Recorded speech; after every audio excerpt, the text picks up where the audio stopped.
പട്ടിണി കിടക്കാതെ എങ്ങനെ നമുക്ക് വെയിറ്റ് കുറയ്ക്കാൻ പറ്റും? നിങ്ങളുടെ ഭക്ഷണത്തിൽ കാർബോഹൈഡ്രേറ്റ്സ് കുറയ്ക്കുക. നമ്മൾ മലയാളികളുടെ ശീലമാണ് ഒരുപാട് ചോറ് കഴിക്കുക എന്നുള്ളത്. അപ്പോൾ ആദ്യം കുറയ്ക്കേണ്ടത് ചോറാണ്.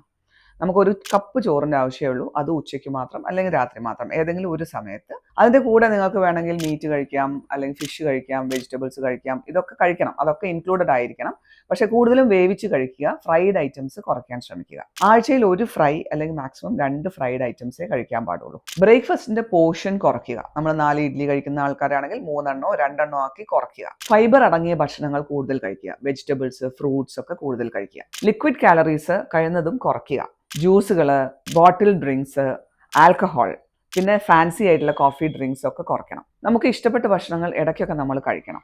അല്ലെങ്കിൽ അത് നമ്മൾ കൂടുതലായിട്ട് ഇടയ്ക്കൊക്കെ കഴിച്ചു പോകാനുള്ളൊരു സാധ്യതയുണ്ട്. ബിഞ്ച് ഈറ്റിംഗ് വരും. നമ്മൾ ചെയ്യുന്ന ഡയറ്റ് കൺട്രോൾ മാസങ്ങളോളം നമ്മൾ അതുപോലെ തന്നെ കൺസിസ്റ്റൻ്റ് ആയിട്ട് കൊണ്ടുപോകണം. 1-2 മാസത്തിലൊന്നും നമുക്ക് ഒരു റിസൾട്ടും ചിലപ്പോൾ കിട്ടിയെന്ന് വരില്ല. ഡയറ്റിൻ്റെ കൂടെ വർക്കൗട്ട് വേണം, നല്ല ഉറക്കം വേണം, സ്ട്രെസ് മാനേജ്മെൻറ്റും വളരെ ഇമ്പോർട്ടൻ്റ് ആണ്.